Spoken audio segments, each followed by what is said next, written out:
All of you are in my comment section saying that these are not Erika and Charlie Kirk's children. Intentionally, when I was pregnant, hid. Not because I was embarrassed. I was growing a human inside of me. And I was praying to God that I was pregnant when he got murdered. Oh, wow. Charlie Kirk, the final email just leaked, and it's shaking everything up. According to people who claim they've seen it, he was getting ready to divorce Erika because he had serious doubts about the paternity within his own family. That alone is wild.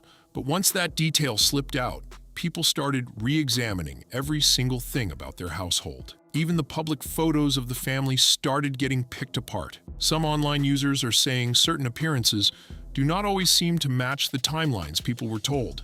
That chatter picked up fast. Erika insists everything is exactly as she has said, no question. But as those conversations got louder, the whole situation started feeling more tense and awkward.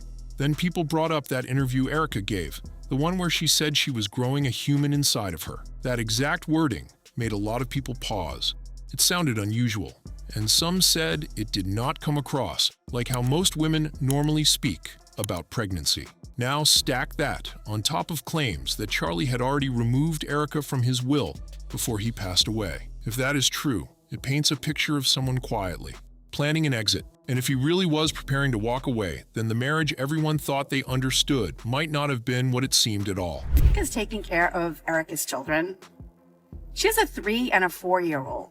I am a single mother. I was divorced when my children were very young.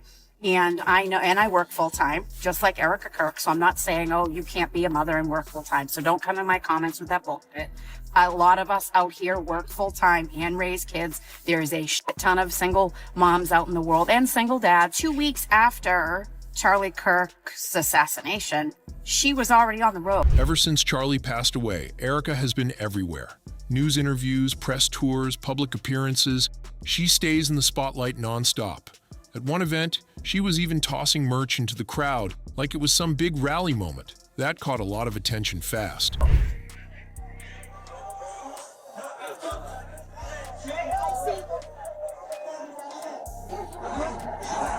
And people cannot help but notice how different that looks. Many expect someone who just lost a husband to step back and grieve in private. Instead, she seemed to be stepping deeper into the spotlight. That contrast is what has people talking. And the questions keep getting louder. But the biggest question people keep asking is simple. Where's the rest of the family? Think about it. She is constantly traveling and doing interviews, yet other members of the household are rarely seen in public. There are no regular family outings caught on camera, no clear photos that settle anything. The few images that have surfaced do not answer much. Some are blurry, some are covered up, and when people try to compare them side by side, they say the details do not always line up. That just adds more mystery. Then there is the ultrasound clip. That is the main piece of proof supporters point to when defending her pregnancy story. She shared one short clip, and that was it. But when viewers looked closely, they noticed something that sparked even more chatter. Charlie's name was not visible on it. And once people saw that, the speculation went into overdrive. Okay, so Erika Kirk posted a video, and in it she has a photo of her ultrasound. She's kind of showing her pregnancy, and something that stood out to me was in the top corner, it listed her as Erika Franzve and not Erika Kirk, Franzve being her maiden name. At the time, she was already married, and that detail only made people more suspicious. Now, some are questioning whether that pregnancy was really what it seemed. The timing alone has fueled non-stop speculation. There have even been rumors online claiming she used family imagery for photo opportunities. Others have connected those rumors to her past in Romania and long talked about allegations that have circulated for years. At the same time, reports out there are saying that the mission that she sent over there was forced out of Romania because places where her ministry was going, children were disappearing. It is important to say these are claims people discuss online, not proven facts. Still, the fact that these conversations keep popping up shows how much public trust has eroded. Once doubt creeps in, it spreads fast. When you step back and look at everything together, the leaked email, the questions about the household, the tension people think they noticed, you can see why some believe Charlie may have been preparing to divorce her. To many observers, something seemed off toward the end of that marriage. The vibe just did not look steady. There were also reports that the night before Charlie was found unresponsive, he did not sleep in their bedroom. Instead, he reportedly slept in another room in the home. The next morning, Before heading to that TPUSA event, he put his ring back on. That small detail has people talking nonstop. Some wonder if there had been an argument the night before, if divorce had already been mentioned, if things had finally hit a breaking point. Because to many watching from the outside, that behavior does not look like a calm and stable marriage. And once those pieces are placed side by side, the picture starts to look very different. And once those details started spreading, the internet did what it always does. People began digging into old interviews, old photos, old clips, trying to spot anything that felt off. Every smile, every body language moment, every small comment got replayed and analyzed like it was evidence in a case. Some viewers said they noticed tension in certain appearances. Others pointed out moments where the energy between them did not seem natural. Of course, none of that proves anything. But when a relationship is already under a cloud of suspicion, even tiny details start to look huge. That is just how public scrutiny works. Then there's the timing of everything. The alleged doubts about paternity, the reported changes to the will, the separate sleeping arrangements the night before. When people line those pieces up, they see a pattern. And once people believe there is a pattern, it becomes hard to unsee it. At the same time, there are supporters who say all of this is just speculation stacked on speculation. They argue that grief looks different for everyone, and that private family matters can easily be misunderstood from the outside. That perspective is part of the story too. But one thing is clear: the questions are not going away anytime soon. And the more silence there is, the louder the rumors seem to get. Now, looking at how Erika has acted since his passing, some people are questioning whether the marriage was ever as solid as it appeared.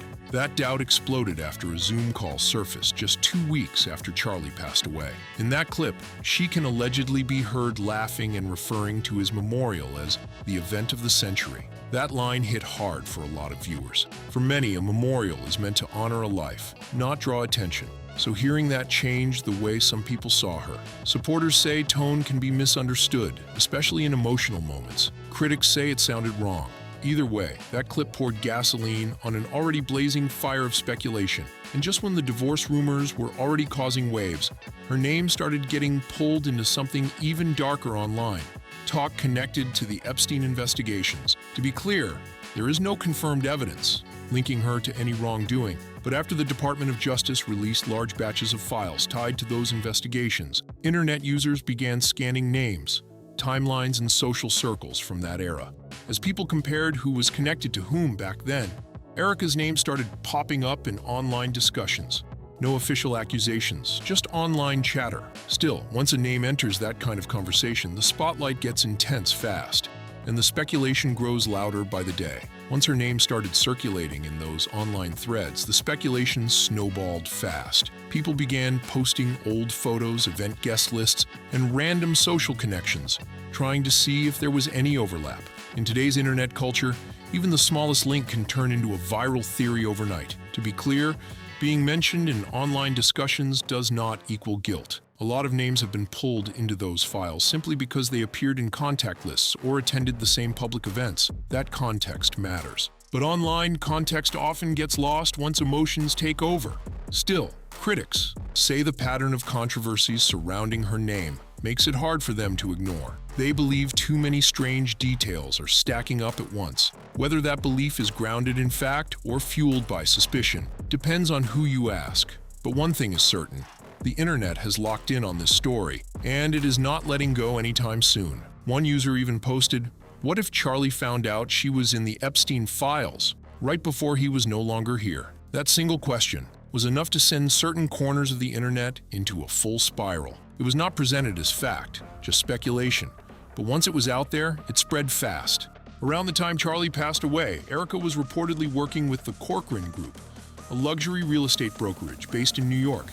That detail caught attention because Corcoran had previously brokered the sale of Jeffrey Epstein's well-known properties, including his Palm Beach mansion and his New York townhouse. For some online commentators, that overlap felt unsettling, even though large firms handle countless high-profile sales. Then people started asking how Erika landed that role in the first place. One post read, "Erika Kirk landed a job at the Corcoran Group, the luxury international real estate dealer, without any experience in real estate." To the person who wrote that, it did not seem random. it seems strategic. Later, she's allegedly recognized by an eyewitness at Fort Huachuca just 2 days before her husband's assassination.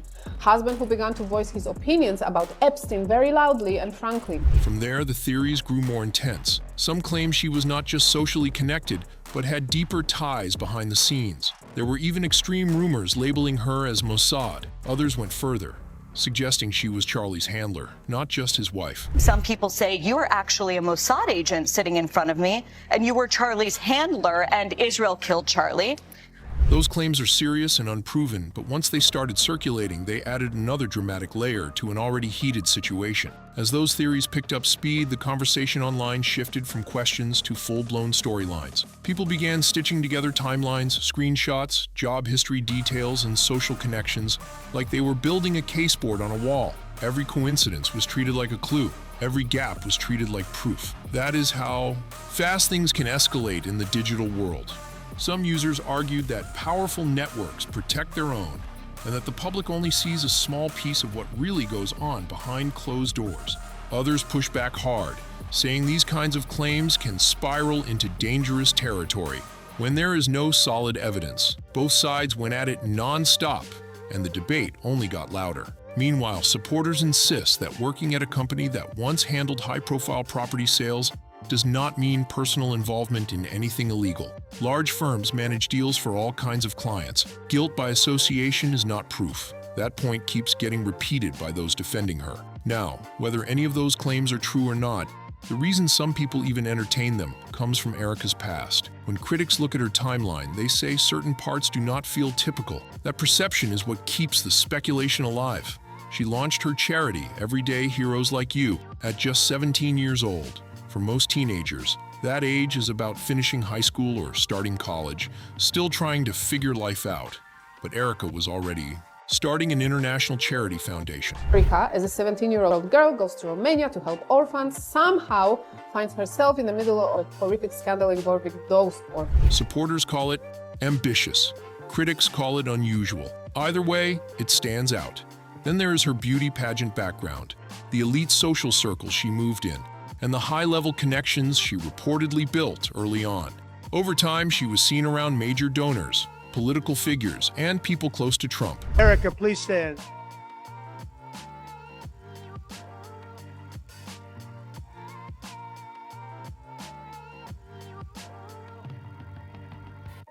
None of that is illegal on its own, but to online observers who already have doubts, it adds to the mystery surrounding her rise. So when her name gets mentioned anywhere near Epstein-related discussions, some people do not brush it off quickly. They see a pattern, even if that pattern is based on perception more than proof. That brings the focus right back to Charlie's final email. Because if he truly discovered something that concerned him, at least in the eyes of those speculating, it could explain why tensions seemed high near the end. According to people who claim knowledge of that final email, Charlie was not just thinking about distance, he was preparing for a clean break. The message allegedly pointed to serious personal concerns, including doubts about paternity and trust. If that is accurate, then this was not a small disagreement. It would have been a life-changing decision.